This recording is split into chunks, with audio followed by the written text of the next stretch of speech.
Hello, and welcome to another edition of Interviewing the Legends, brought to you by the Publicity Works Agency, devoted to promoting musicians and authors worldwide.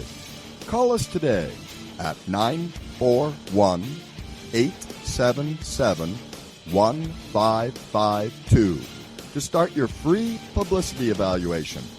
Remember, we shine only when we make you shine. Please welcome the host of Interviewing the Legends, music journalist, author, and entrepreneur, Ray Shasho.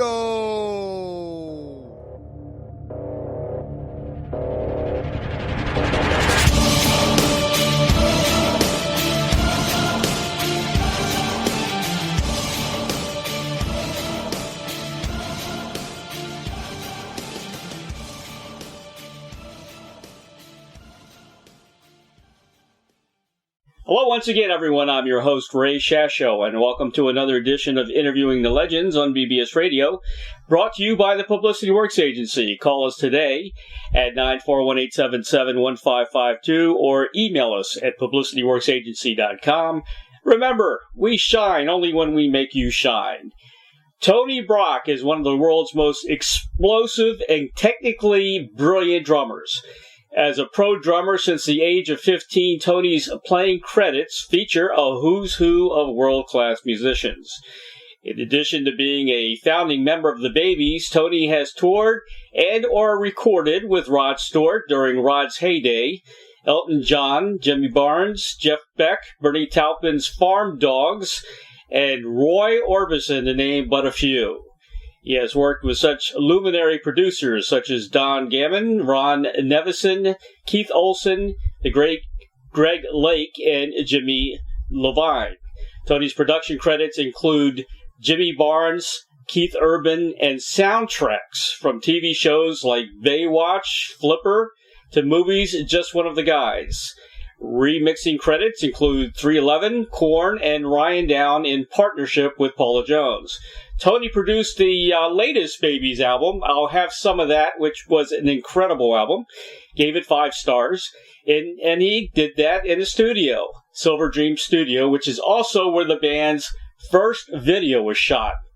Some of the Babies' biggest hits, I should remind you, Every Time I Think of You, Isn't It Time, Back on My Feet Again, Midnight Rendezvous, Head First, You, Got It, Give Me Your Love, Turn and Walk Away, A Piece of the Action, Looking for Love, and the list goes on and on and on. And by the way, Tony also makes a killer cup of tea. Please welcome legendary drummer and founding member for the Babies, Tony Brock, to the Ray Shasho Show, or Interviewing the Legends. Hello, Tony. Hey, Ray, how you doing? How you doing, man? Some interview. Intro? I could go on and on with you guys. I mean, you know, you got a long history there. Yeah, you're making me sound, I feel old now. Hey, you know what? I listen to you guys also, and so I feel old as well, so don't feel bad. Yeah. I don't feel old, and I'm still, the day I stop slamming the way I used to, I'll give it up, but right now I'm still enjoying it like I used to, so it's all good. That's what keeps you young, I think. Yes, absolutely. Do what you love, you know. Exactly. But then let me ask you how do you make a perfect cup of tea? I mean, is there a secret to what you do, or? Well, it's kind of like making a nice blend of whiskey or whatever. Uh-huh. I put 2 blends of tea together, and then mix it up, and my 2 favorite blends anyway. And then of course it goes into a teapot, which is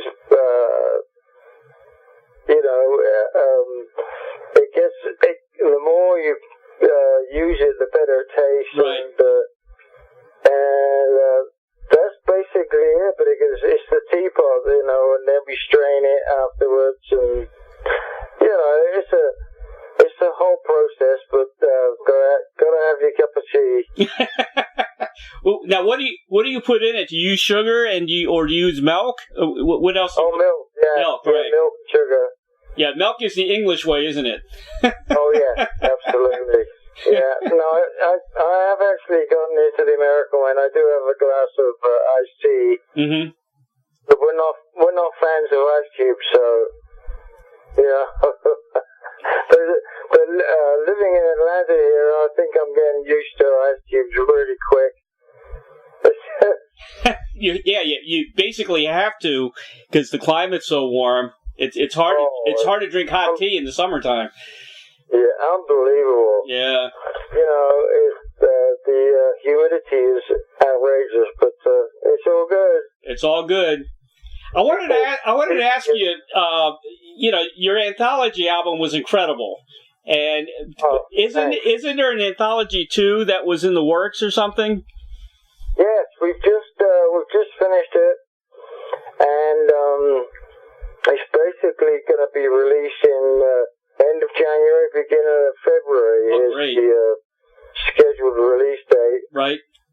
And it's going to be a combination of, I'll have some of that which you mentioned earlier, and remixed, and some of the old tracks sung by singer John Basaha, redone, like Head First, and Every Time I Think of You, Isn't It Time, all those are redone the way we sound now. Yep.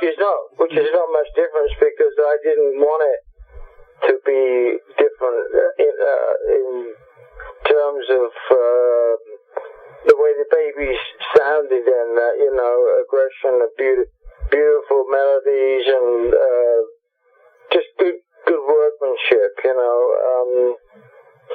I didn't want to change that at all. It's just that we have a new singer and he's very much a John Wayne fan, but we've put the babies back together the last 5-6 years, and I'm really proud of it. I think we're going where the babies should have gone before we broke up. I had Wally on the show, and I'm a Facebook friend of his, and we every once in a while we'll send messages to each other. And I love Wally; he's such a great guy. Oh yeah, and he's been my buddy ever since we put the babies together. Yeah. We're frickin' frack. We're just brothers. I feel so bad. Last time I interviewed him, and had him on the show, his wife just passed away. And oh yeah, well that's almost 2 years now. Yeah. Well, yeah. Wow. Yeah, and another person that I dealt with was Jen Mitchell, your PR person that worked with you. Absolutely, yeah. Yeah. Unfortunately, she's passed too. So that was a shock, a real shock for me. Absolutely. Yeah. Kidding. We have no idea what went on under there. She was under a lot of pressure. I know. Right. Especially trying to take care of the babies. Oh yeah, she was good at it. I mean, that's all she talked about. She lived and breathed babies. I know. She was wonderful. Yeah. We loved her to death, and no pun intended. I didn't mean to make a joke there, but yeah, she was just wonderful, and we miss her a lot. Yeah, trying to replace her is hard. Yeah, I used to have some interesting conversations with her. She was pretty cool. She was really cool. Yeah. Your last album. She was good to anybody that she promised to work with. So she was just generally a real honest, good person. So, but she's in a better place now, I think. I think so. The way the world is going. Yeah. I think you're right. What's so cool about your band is, and by the way, I love the singer. I'm not one of those guys who jumps on the John Waite wagon and say, "Oh, it's not the same band." I think it's even better myself. because... Oh, thank you. I appreciate it. It's, I don't know why John, to this day, John Waite ever wanted to break the babies up. And, right. I know he just wanted to do his solo thing and different offers. So, and then he ended up putting Bad English together anyway. Yeah. So that was kind of a little smack in the face, but that's okay. We all walked on to do great things and wonderful things individually. But then I still don't know why John wanted to leave. He could have done what I told him. He could have done his solo album. I mean, we have a guitarist now called Joey Sachs. He's doing his own project called Honey River. Right. So we have nothing against that, And I'm still busy running around doing producing and having fun myself, and so there's nothing that gets in the way of still keeping the baby going. I agree. I still believe we just needed that one more record to get over the top. Right. Well, you guys, the soft sound you had was fantastic, but I'll have some of that. That was a rocker, man, and you guys can do it all. You can do both. You can get that kind of Air Supply sound, plus you can get that Foreigner type sound. You know what I mean?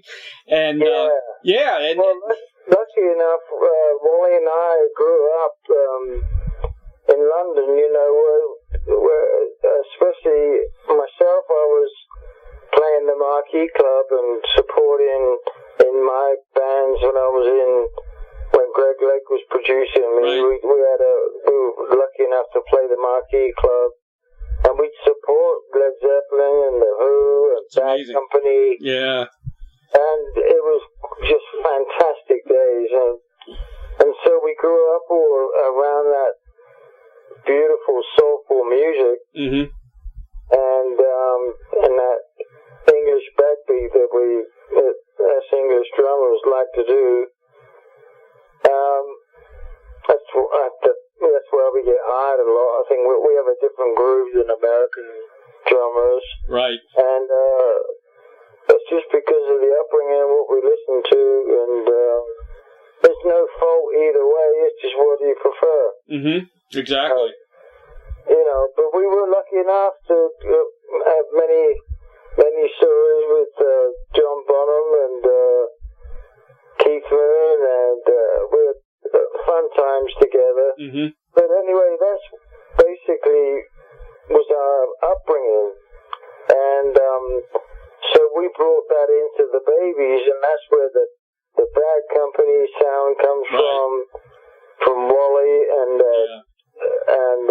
Zeppelin-esque influence comes from myself, and you put it all in a jar and put it together, and that's what the babies were,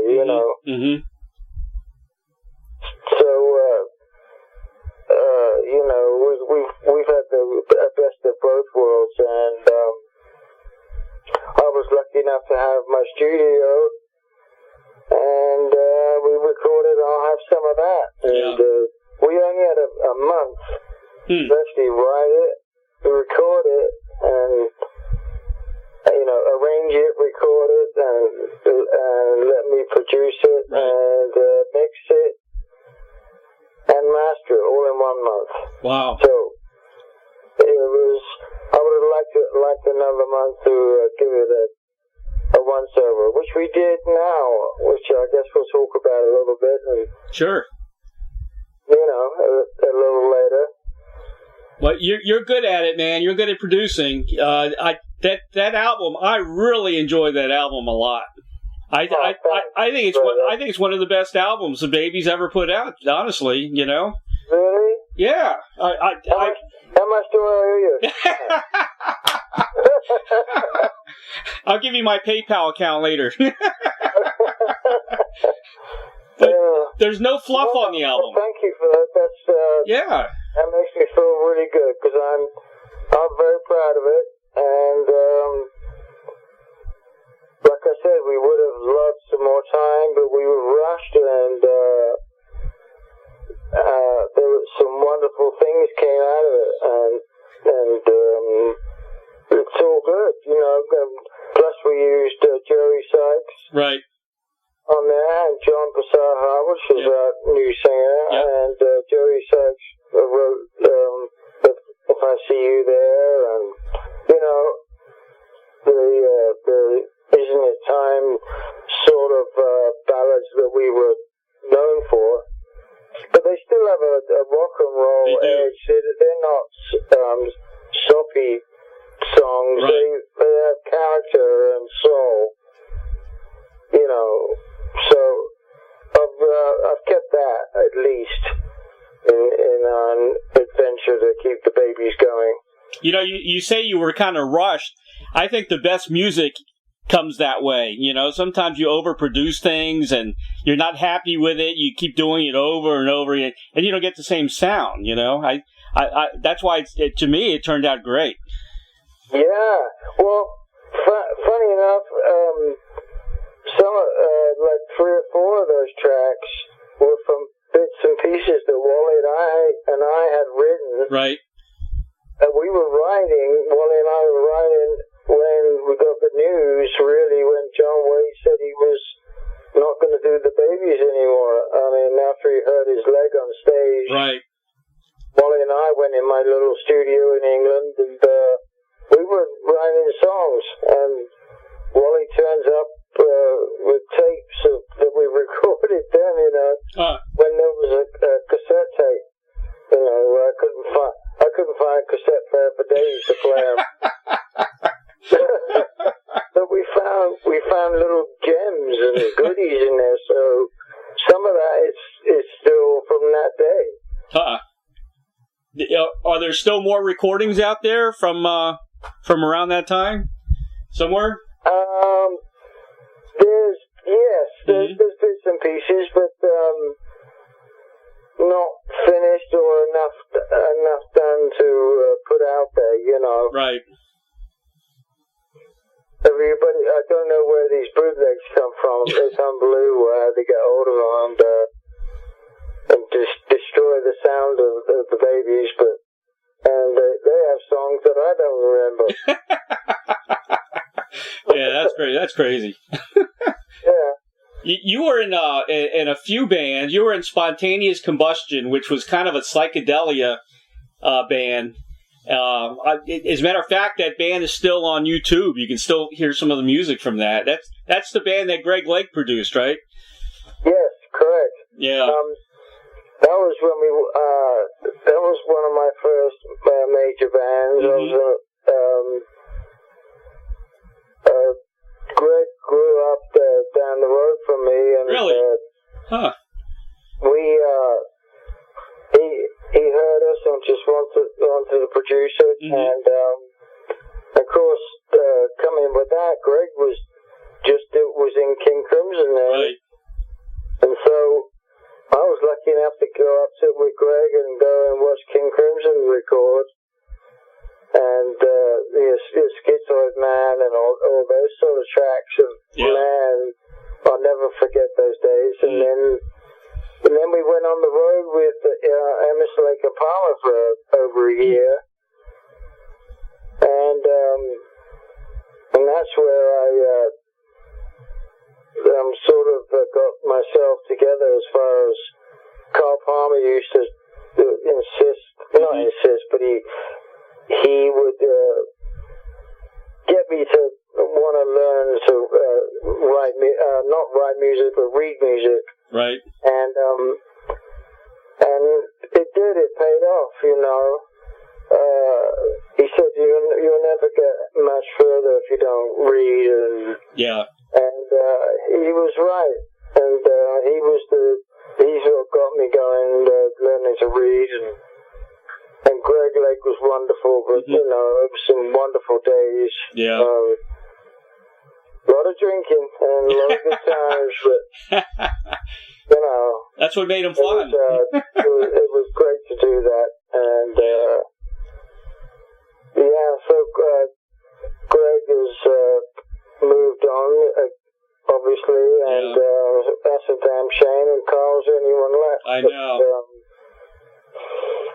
But, I was lucky enough to interview all three of them, and I interviewed Keith not long before he took his own life, but we had such a good time together, and he told me we went on and on about the flying piano in California Jam, and so if you look in Wikipedia, I'm the guy who explains that phenomenon from that night. Oh, really? Yeah, my interview with him is on there. So, but great guys, all three of them, great guys. Oh, wonderful! Yeah, that's great. Greg was wonderful. And he gave us a lot of time. A lot of his own time while he was putting us on Lake and Palmer together. Right. And, it was just great times, just wonderful times, and Carl Palmer was an inspiration to watch, Another great drummer. So that's why Spontaneous Combustion has a bit more. My drumming then was a lot more technical, and I sort of felt a little uncomfortable playing that much, Because now I'm, like everybody else, a huge John Bonham fan, and it's what those holes leave, and the groove is what English players were all about. Exactly. Yeah. And the pocket, and it just that's where I go now, and think of memorable. Iconic drum parts to do, rather than just keep playing and for yourself. I hate the fact that drummers sometimes they just play for themselves or for other drummers. I play for the song and what it requires, and also try and make myself stand out a little bit, but not to where it just takes over the whole track. Exactly. Yeah. You know who thinks the same way as you is Billy Cobham. Yeah, I've interviewed Billy a few times, and he's, he really wants to make that sound, the record sound good with the other performers. He wants to mesh in there well, and it's not all about him, is what he says. It's not, me taking over. It's, making that. Yeah. I mean, of course, my drum sound is my own. I have to have a huge drum sound, otherwise I'm not enjoying it, because when the holes they don't feel like they've been, basically the smaller the drum sound, the faster you want to play. Right. So the larger the sound, the more air that goes through, and I can relax, and so I try to go for that John Bonham sound, but of course I have my own. He had his own. Sure. But it makes me happy to get the big drum sound. But you're a great drummer, man. Thank you, buddy. You're one of the best. That cost me another $1, didn't it? No, these are all freebies, man. You deserve it, You deserve it. I'm going to have to send you something. Come to Florida and you can buy me a beer. How's that? Oh, you got it. Or make me one of those cup of teas. I'd love to have that. Oh, absolutely. Anytime. Absolutely. I got to bring up Rod Stewart because, you're talking about the old days and all those great times. You must have had some great times with Rock and Rod as well, huh? Oh, yeah. I joined... Rod asked me to join the day I was flying. We just signed the Babies to Chrysalis Records. Right. We were the first band to ever get a record deal without the record company even seeing us. We made a 3 3-song demo, right? Included "Looking for Love," which I'm proud of the drum rhythm on that one. And we got a record deal through just making a thing called a video. Yeah. You know, on those big, huge video machines, and Chrysalis Records. Suddenly, we had record companies fighting over us, so we signed with Chrysalis, obviously, that day, and we were flying out to see Bob Ezrin in Canada, and to do our first record, and I get a call from Rod. You know, I knew Rod from the days before, but and because we used to hang out with the Small Faces and the Faces and everybody, and he called and said, "Come on." You know, this was like 74, 75. He said, "Come on, I want you in the band." I said, "Oh, yeah, I said, what? Bad timing, buddy." You know, I couldn't join him, obviously, because the Babies was my thing then, and as much as I loved Rod, I had to turn him down. But then, after the Babies split up, I went to Eddie Money for about 6 months. Yeah. Huh. And did the No Control record with him, and had a good time with Eddie, and God bless him. And then Rod called me again and said, "We'd like to make a change, and would you come in the studio?" And basically, I had to go in. It was uncomfortable because Carmine was still right.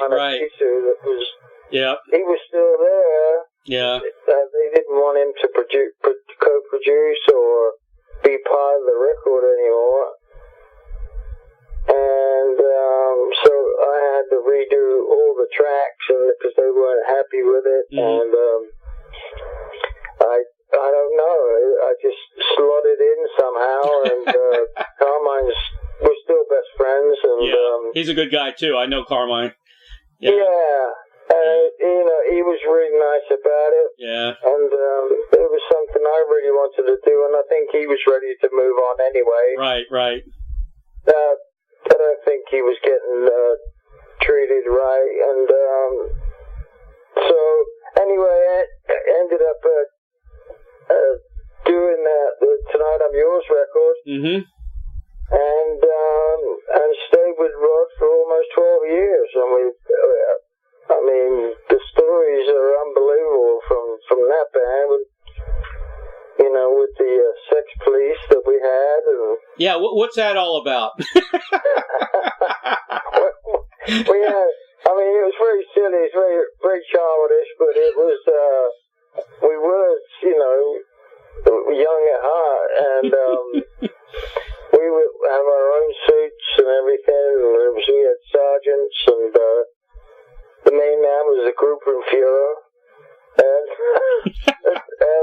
we would, anybody that was basically picking up ladies, or even if we just wanted to play a prank, we would put the suits on and have our little toolkit and take doors off.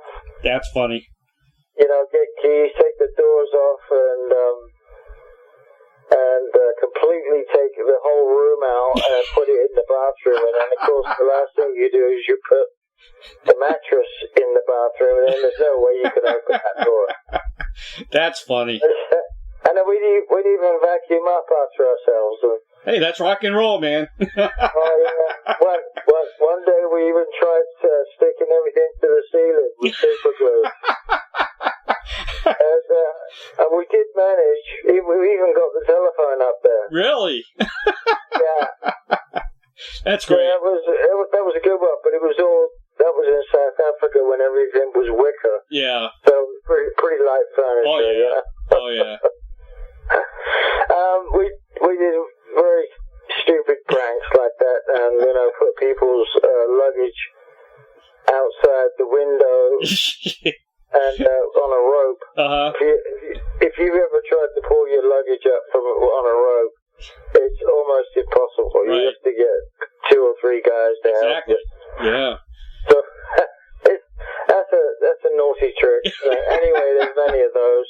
But we were just enjoying ourselves, and the music came first, obviously, and we would go everywhere together. Even after every show, we went to a really nice restaurant together and enjoyed each other's company. It was it was the Rod Stewart group then.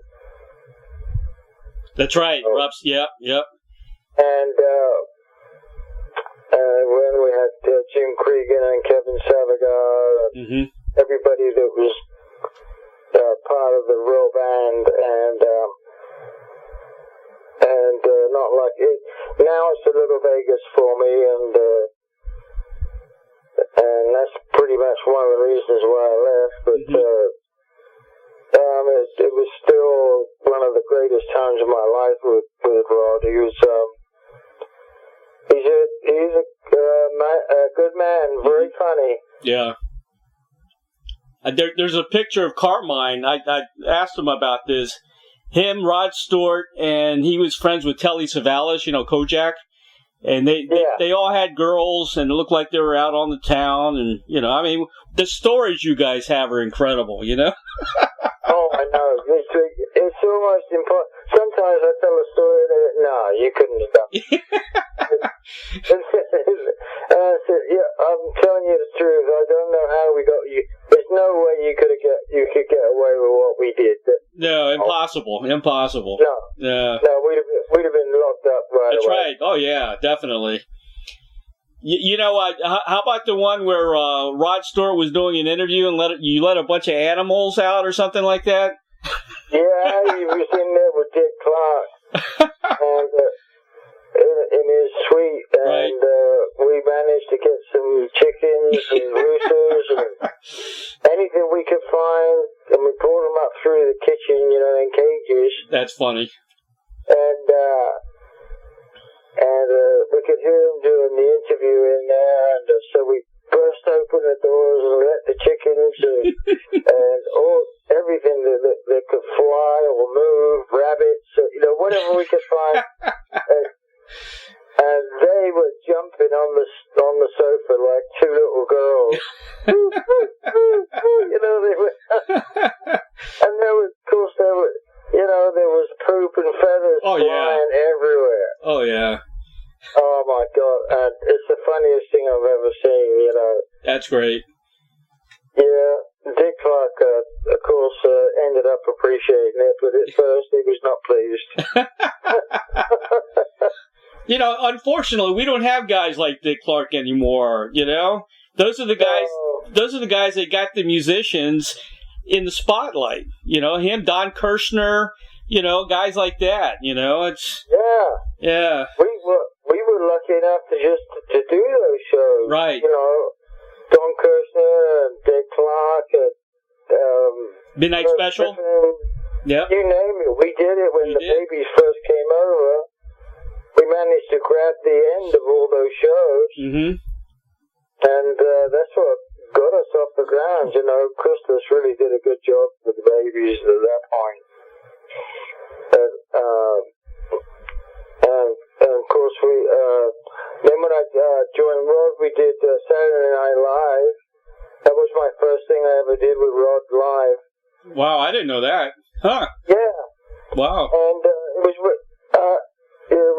the new season. It was the very first one of the new season, so it was pretty uncomfortable for everybody. Right. Just because, all the favorites and the superstars that used to be there weren't there anymore. Right. And anyway, but I watched it the other day actually. We played a great show for them. And but it was a kind of a little different format then, and we would ended up just introducing people and not being part of the skits. Yeah. But we played well, which is important. And basically I've done from 80 or late 80s. I even sang on Foolish Behavior with Rod Stewart, and well, I used to sing with the Babies too. I did three songs for the Babies that I sang solo, and I love doing backing harmonies. So a lot of those backing harmonies are mine, or I'm part of it. Right. And I sang with, did a lot of backing vocals for Rod too. Rod, so yeah. I played live and on every record up until 91. So, almost 11 years with him. So it was a great time. Just, I can't explain to you the moments we had, I mean, playing Wembley Stadium and, as an Englishman, that was like the highlight. I mean, I must admit, I did have a tear in my eye on that one. Wow. Because we had pipers on stage, and the drums were sounding huge. It was such a moment. And then I think we're still in the book, Guinness Book of Records for playing to the most people ever in Rock and Rio. Oh, really? Yeah. How many people? I believe it's 500,000. Holy cow. Yeah. That's Woodstock. I was going, because they're brought up hitting things, Yeah. They're very, they love percussion, obviously, over there, and I went into my drum solo, which I was lucky enough to do every night, and I started my drum solo off, and I could hear this rumble and this, this roar. It was just building up and building up. Right. I couldn't make out what it was, but because you can only see about the first 3-4 rows. Exactly. And there were all those lights on you. Yeah. And I looked up and I said, "Put the lights on." And the lights went up in the audience, and everybody was hitting something or playing something, and all you could see was a sea of audience. Wow. And they were playing the drum solo with me. So I just stopped and let them go. And it was an incredible moment. That is crazy. I know. And so I joined back in, and I took over from there, and wow.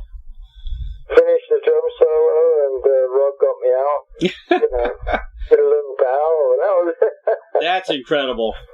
Yeah. What a moment that is. Very fun. I've had a lucky career, You sure have. It's not all been roses, obviously. Right. It never is. We used to eat cornflakes out of an ashtray and wash the ashtray and share it, Right. But from the good times to the bad times, it's all wonderful. And Rod and the girls, then Rod, I moved on from Rod to I wanted to produce. Right. I moved and I met Jimmy Barnes, who Jonathan Cain from Journey. Sure. He was in the Babies, obviously. And Jonathan Cain went to Journey, and Ricky Phillips went to Styx. Right. And in fact, I just saw Ricky. It was good to see him. And Jonathan Cain was producing a guy called Jimmy Barnes, who's like the #1 male singer down in Australia. And so he got me up for a session, losing my voice. And Jimmy and I got along so well. He had a hit called Working Class Man. And that was the first song I played on. And I co-produced with Don Gehman and some of the albums. But I was with Jimmy going back and forth to Australia for about 7 years. And in in that time, I got to meet Keith Urban and produce a couple of songs for him before he even knew he was country. So, so I didn't quite take it in the right direction for him because we were still doing hard rock and roll down. Yep. The Aussies love to rock. So, and I did that, and did you meet Keith's wife? no, he wasn't with her. No? Oh, okay. No, damn shame. Yeah, I know. I like her. Yeah. Yeah, talk about me being lucky. I think Keith Urban's lucky. Definitely. Oh, definitely. Not in terms of wives, but I love my wife, obviously. How long you been married now? I've been married for 10 years. Congratulations. Thank you. Yep. And very happy. That's why I moved to Atlanta. She wanted to be with her family as they're getting a little older, and they want to spend some more time together. Oh, sure. But so that was kind of a huge change for me, and but I still get to go back to. We're doing lots of shows in California, so yeah, I get to fly back, but I got to do a lot more flying now. But every time I go back to California, I remember all those years I was there. I miss it a lot. Yeah. California's changed a lot, though. It's not what it used to be. No. Yeah. That's true. Yeah. There's a lot more live music here in Atlanta than there is in California. I believe it. Yeah. Yeah. How's Florida, by the way, for live music and putting studios and bands together down there?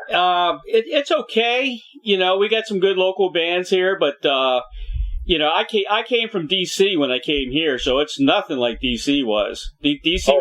That was a good hub, D.C. and Baltimore. And absolutely. Yeah. Oh, I love playing Baltimore. You kidding? The crowds love us. Great crowds. You're right. Yeah. They're really faithful, They are. Once they hang on to you, you're there for life. It's like a Cleveland crowd, so they're the same. And they put us in the Cleveland Hall of Fame down there, right. And for the little rock and roll thing they have, and they gave us the key to the city. Oh wow, that's great. Yeah, but it won't open anything. The key doesn't open. No, it's just symbolic, I guess. Actually, it might open a few bathrooms, but I haven't tried that. Yeah, it'd be cool if it opened up a local bar or something, and you can get in after hours. Maybe we should open up a baby's bar down there and have that key fit. A baby's bar, I like that. That reminds me, who I absolutely love is the Babettes. Oh, the Babettes? Oh, man. They are so awesome. I love them, Aren't they great? Plus they're far too good looking, Yeah. All the men in the audience are busy watching them. I can't blame them, That's Holly and Elisa. Yep. They're wonderful. They're awesome. And of course we have, I mentioned we have Wally Stocker, in the band that you've spoken to. Yep. And that's where we get that beautiful Paul Kossoff sound out of. And now we have Walter Eno from Survivor. Oh, really? I didn't know that. Jeez. Huh.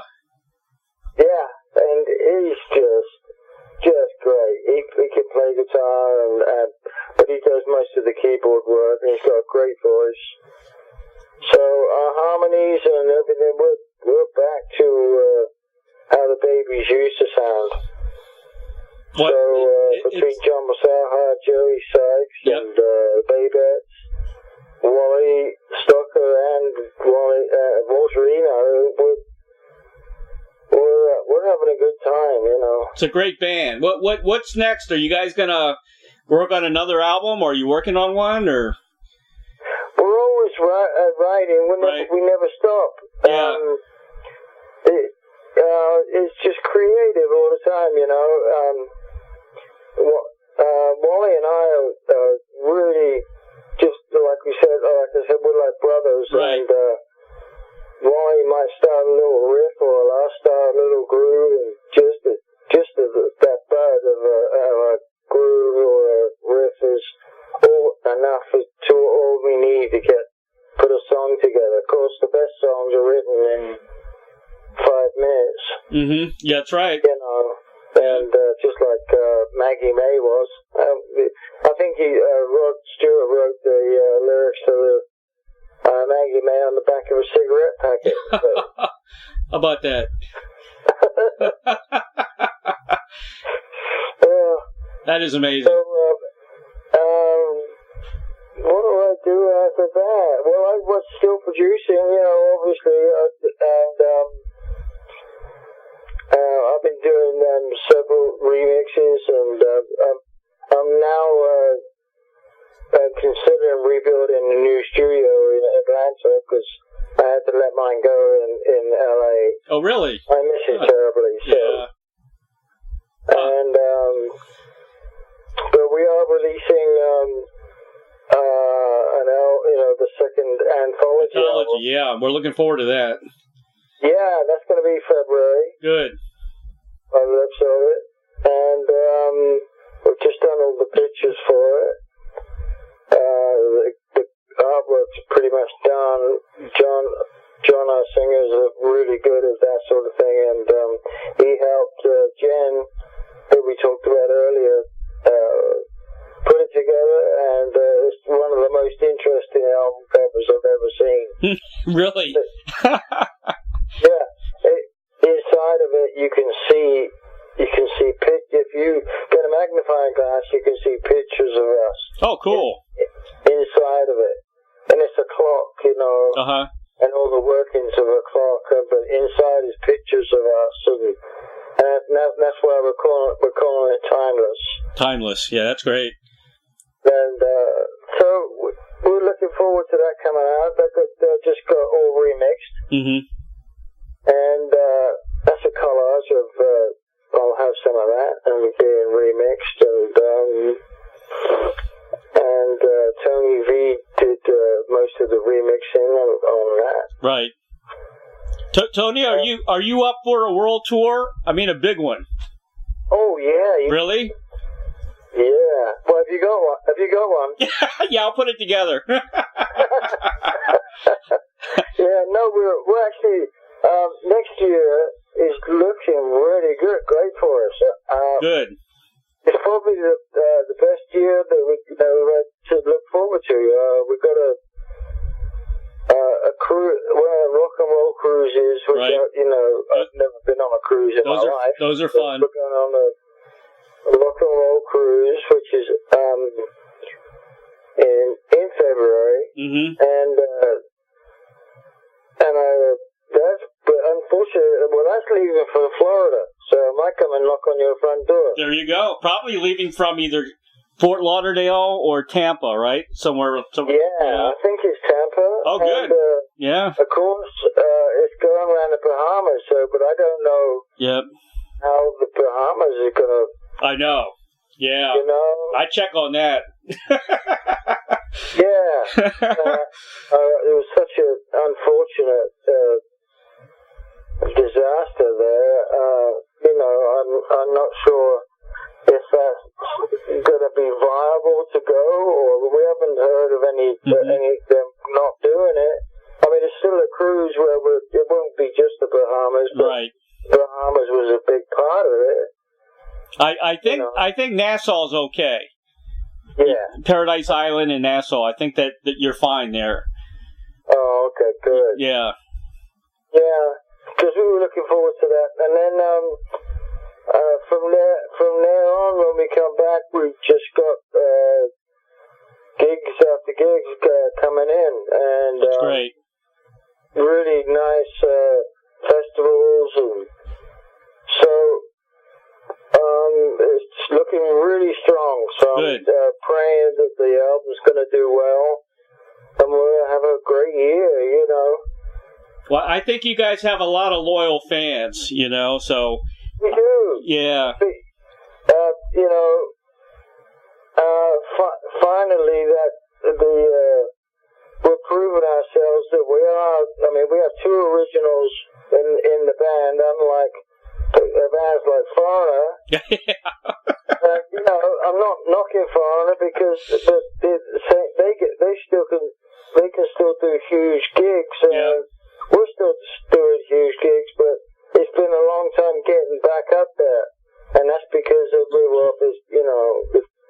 if John Waite's not in the band, and that's fallen off now. I mean, right. That's going away. People, we don't need that because we're not. Yeah. He's not part of the band anymore, and doesn't want to be. Yep. So, and so we are the babies now, and we're holding our end up, and songs like I was a part of writing, like Head First, and things like that, they sound like the real band that we were, and we're not trying to fake it. It's natural. I think I got very lucky in doing auditions for different members, you know, and to replace everybody, and it's worked out just wonderful. I think you're going to be very successful. It reminds me, I know, you know, Mick Box of Uriah Heep. They're similar because, you know, Mick's the only guy left, but these guys are still selling out left and right. Oh, you know, all over the world, and they still have their fans, and I think you guys are going to do the same. You know. Yeah, absolutely. Yeah. You can feel it just building back up again to where we were, you know. Yep. And I know we're getting a little older now, but we still do have the girls crying in the front. So I don't know if they look up and say, "God, they're old," or if it's because we still got it. They'll keep you young. Just being in the band, they'll keep you young. Keeps you young, as you said. And we're just you know, the songs don't get old. They don't. They're crafted well, and they're timeless. Yep. And that's what makes a memorable band. And there's obviously the songs and the sheer craftsmanship of what you play. Yeah. And we're enjoying each other, so it's all good, you know. And well, you know, you got two of the main key members of the band. I mean, there's nothing like having the original drummer and the original guitar player. That's it. I mean, usually a vocalist you can replace, you know, as long as he's good, you know. Yeah. Absolutely, what Journey did, you know, and I love Steve to death. You know, he's one of my best friends, but he unfortunately couldn't go back. And, but Journey managed to do it. I mean, there's been lots of bands. I mean, Queen, you name it. You name it, yeah. There's no reason why we can't keep the babies where they were and still have the same response. I tell you, one band I'm very disappointed in, and I actually walked out of their show. I went. They were there with a couple of other bands. The other bands were great, but the Little River Band. There's nobody original in that freaking band. Oh, really? Nobody, and they're drawing people left and right. It's amazing. I mean, the original guys were from what, Australia, right? There's nobody left. Right. Well, that must be the song for drawing people. That's it. It's a song. It's like they're like a cover band, though. You know? Yeah. Well, that pretty much is, right? Pretty much. Yeah. Yeah. I mean, that to me is there's lots of cover bands coming back out, and unfortunately, they're making more money than some of the bands that are still around, the original members. I know. It's sad, isn't it? It's just really sad. Jeez. I don't understand that one at all. You know, a lot of people I know are putting bands together like that, and they're just copy bands of someone else's talent. You know what? You were talking about Foreigner. You know what Lou Gramm told me? Because he's like you. He's upset about that. But he was telling me that the new guys from Foreigner, they did an interview, and they were talking about, I remember when I did Cold as Ice, and when we wrote this and we wrote that. He says, what the hell are they talking about? And I wrote those songs. You know? They didn't, did they? They did, during an interview, yeah. My Lord. Oh, my gosh. I don't understand that one. That's terrible. Yeah. How was he? Was he in good shape? Lou was in great shape. You know, we did talk about everything that happened to him. He still performs. He's performed with Foreigner. He did a couple of gigs with them. And, he's doing okay. He just comes and goes when he wants to. Exactly. Yeah. But his voice is still there. Yeah, good. Yeah. His voice is there. He's another nice guy. Absolutely, yeah. He was, I've only met him a couple of times. We're not close friends, but we're, acquaintances, and he was really nice. So, that's wonderful. And I guess this time, I'm not sure the reason why he is not doing Foreigner anymore. Is he just tired of it? Has he had enough? Or? Maybe, yeah. I think so. Yeah, I think you're right. Yeah. I got to ask you, Roy Orbison, what did you do with Roy? Oh, Roy, I managed to do his very last single, and really? a couple of I played on his last single and 3 or 4 other tracks on the album, which I thought the single hasn't been released yet. Really? Huh? Yeah, and it's still in the can, and I'm just I wonder if it's ever going to come out. But that was that man had a charisma that I couldn't believe. I mean, he was walked into the room obviously with help, and you could just feel the presence of him. Mm-hmm. You could have your back towards him, and you knew someone just walked in the room. He just had a presence of, it was a good presence, Yeah. When someone could walk in the room and bring you down. Well, yeah. He was totally the opposite, and we ended up doing some great tracks together. Wow. And I didn't do as much as I would have loved to with Roy, but he was as he was failing in health then. Mm-hmm. But he covered it up very well. His voice was still there. Yeah, he had a great voice. Oh, are you kidding? Yeah. Really good voice. I mean, what he did in his past has just been wonderful. Mm-hmm. And he wasn't worried about telling you about it either. I got to ask him a couple of questions, and he was just a lovely man, Mm-hmm. He had such a hard life too, what I understand. Yeah. Yeah. He was. It wasn't all roses for him either. Yeah. Did you know any of the Beatles? I've met Paul McCartney. I've met Ringo Starr. As far as knowing them,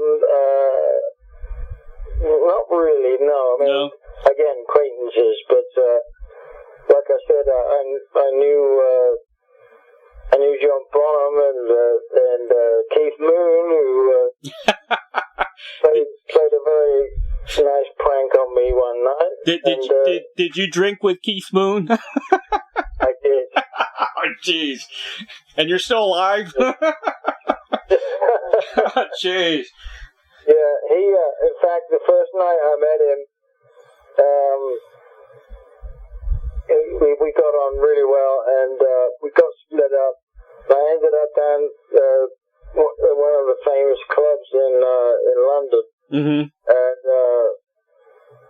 I was down the other end of the bar, and he came in, and he saw me. He locked his eyes right on me when he walked in the door, and he jumped up on the bar and walked all the way through the bar, kicking people's drinks off. Oh, jeez! All the way down to me, and then jumped down and gave me the biggest hug I'd ever had. That's funny. Of course, I thought the place was gonna just crazy, And he said, just buy everybody a drink, and that was great. And that was my first meeting with Keith Moon. So wow, wow. The Who was never the same without Keith, Well, yeah. They were different. Yeah, they're different, right? Yeah, because Kenny Jones is one of my best friends, and he's another wonderful man, and even though maybe he wasn't replacing Keith, he still had his own thing that he put to the Who, Yeah. But you're right, it wasn't ever the same without Keith, but there was different things that actually came out of the Who, but right. Keith Moon was a man to himself, wasn't he? Yes, he was. Though, I mean, who else is going to drive a Rolls Royce in Detroit?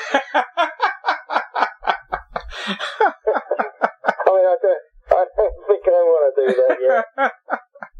Yeah, he was quite a character, all right. He certainly was. Yeah. Did you have you interviewed any of the Who? I have not. The closest I've ever gotten to the Beatles is I interviewed Julian, who to me sounded exactly like John, All right. And Pete Best. I interviewed Pete, but nobody from the Who. I tried. I never was able to, connect for some reason. Oh, okay. Yeah. Well, they got Zach on drums now, and he's a wonderful drummer. Uh-huh. They got Zach, Ringo's son. Sure, Zach Starkey, yeah. Yeah. They got him on drums, and he's wonderful. I never realized what a good drummer Ringo really was. He would, Well, I think Ringo was the only guy that could be in the Beatles. Yep. Because of his very bent sense of humor. Mm-hmm. And that's what he put into his drumming. Yep. And there's drum fills that I would never play because I would think they were either corny or just not right, but they were right for the Beatles. Mm-hmm. Exactly. They were perfect. Yeah. And I think Ringo was meant to be there. I think so. Yeah. What a man! He's still going too. He looks great, doesn't he? Yeah, he looks like he's been in that yellow submarine for a long time. Well, he's got Barbara Bach too. Remember that. Can't go wrong, Yeah, really. That's right, just like Keith Urban. Oh yeah. You got to know what? Do you know Roger Earl? Yeah. Yeah, I figured you would. Yeah, absolutely. I've had him on the show a couple of. He's a good guy too. Another nice guy. Good. Yeah. Yeah. And, So that's where the babies are going. Yep. Like I said, I've had I've been very lucky, and I don't take it for granted. I like to keep my feet on the ground, Yep. and but the business is not the same as it used to be. Not at all. Not at all. Yeah. As soon as those lights go on, it's like I can't stop. Yeah. Tony, here's a question. Here's your last question. I ask everybody. I get some interesting answers. If you had a Field of Dreams wish, like the movie, to perform, collaborate with anyone from the past or present, who would that be? Wow, what a great question. I get a lot of great answers. There's too many. I know. Most people say there's too many. I know. Well, because, when as I was growing up and how I put my style of drumming together, right? That's, you learn by taking a little bit from everybody right. who's growing up, exactly. everybody that you love, and then you put it together, and then that becomes you. And so I listen to so much different variety of music. I think I would have loved to have played in Zeppelin. Yep. And to see if I could stand up to John, Right. I bet you could. I bet you could. I would have loved that, especially doing all those wonderful songs like Kashmir. Mm-hmm. And I was just brought up on that stuff, and it just still brings chills to me. So, but not to take anything away from John, I mean, he's the one who came up with it. Yeah. So, I would say I would like to have played it in Zeppelin at some point, but that's never going to happen. So, and they'll never be the same. Well, I'll call Robert Plant up and get. I know his ex-girlfriend. Oh, that's good. Alana Miles. Yeah, I've had her on the show, but yeah, I met John Paul Jones once. Oh, you did? Yeah. Well, I've got one quick story for you. Okay. I mean, I was in the music store, and I still to this day don't know if this is true, but I think I'm hoping it is. I was in a music store in Los Angeles, and John Paul Jones was on the phone with the gentleman that I always bought my equipment from. Right. And he said, "Oh, I've got," I've got Tony Brock here. He's just walked in the store, so I've got to go. And apparently, he just said to my buddy Mark, he said, "Well, tell him he's my favorite drummer of all time." Oh, wow! So if that's true, I'm really honored. What a compliment! Yeah. I hope it's true. I like to believe it is, but I think you should. How do you beat John Bonham for? Yeah. He's my idol, or well, it still is. Yeah. How about playing drums for Hendrix? Do you think you could? What about that? Oh, that would be wonderful. You kidding? Yeah, I think you can do that for sure. Yeah, absolutely. Obviously, I've been lucky enough to play with Neil Sean and a lot of fantastic guitarists, and of course, on the Infatuation album with Rod Stewart, we had Jeff Beck. That's right. And we did the whole album together, and he he came on the road with us, and so I got to do the Pump and 3 or 4 tracks with him live on every show, and boy, it was wonderful. Yeah. He's one of a kind, isn't he? I played with Jeff, yeah. And like I said, my career's been pretty lucky, and I'm not gonna give it up very soon. Yeah. Well, like Sinatra says, maybe the best is yet to come. Oh yeah, I hope so. Yeah, why not? Yeah, absolutely. Well, speaking to you cheered me up, because you seem to think I'll have some of that was well produced. Oh, it was excellent. Cheered me up very much. It was a great album. Like I said, I gave it 5 stars, and I still play it to this day. And I'm looking forward. You. I'm looking forward to Anthology 2. Oh yeah, I think you're gonna love it. I know I will. Tony, thank you so much for being on the show today, man. And tell Wally I said hello. Yeah. Thank you for all the great music. Ray, I just want to tell you thanks for doing your homework. Well, you obviously knew a lot already, but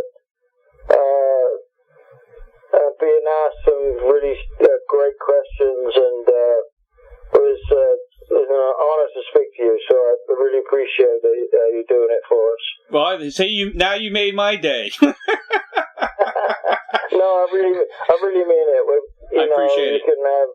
You can have interviews, and this is one of the good ones. Well, I'm a music lover from way back, man. So it's in my blood. Yeah, mine too. I'm gonna have to have a drink, get rid of it. Hey, keep my phone number. If you're ever in Florida, in the area, Tampa, Orlando, anything like that, give me a call. We'll go out for a beer or something. All right? Oh, you got it, buddy. All right, man. Anytime. It's been wonderful speaking to you. Me too, Tony. And, stay in touch either way. I sure will. Thank you so much. All right, buddy. Take care. Thank you, mate. All righty. Bye-bye. Bye.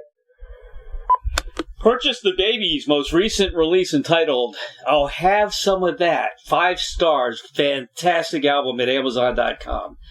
And also the Baby's Anthology album, also at Amazon.com. And watch out for the Baby's Anthology 2, which will be coming out the beginning of next year.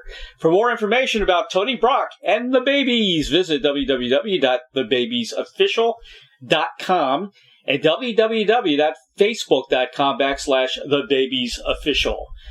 Very special thanks to John Lappin for arranging this interview with Tony Brock, and of course, the dynamic duo of Doug and Don Newsom of VBS Radio for making the magic happen for each and every broadcast of Interviewing the Legends. If you have comments or suggestions for the show, please contact me at interviewingthelegends@gmail.com. Please subscribe to my YouTube channel, Interviewing the Legends with Ray Shasho, for the very, very latest interviews. It's real news, people. And don't forget to purchase a copy of my book entitled Check the G's, The True Story of an Eclectic American Family and Their Wacky Family Business, available now at Amazon.com. You will love it. And coming soon, The Rockstar Chronicles, Series 1. And be on the lookout for that. Have a great week, everybody.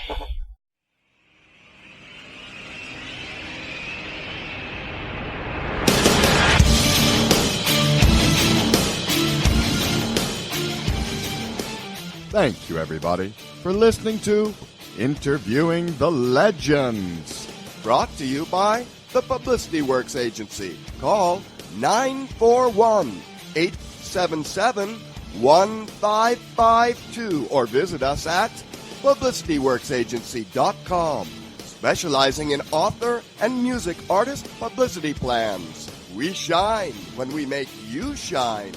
Tune in to Interviewing the Legends every Tuesday at 7 p.m. Pacific Time on PBS Radio, Station 1.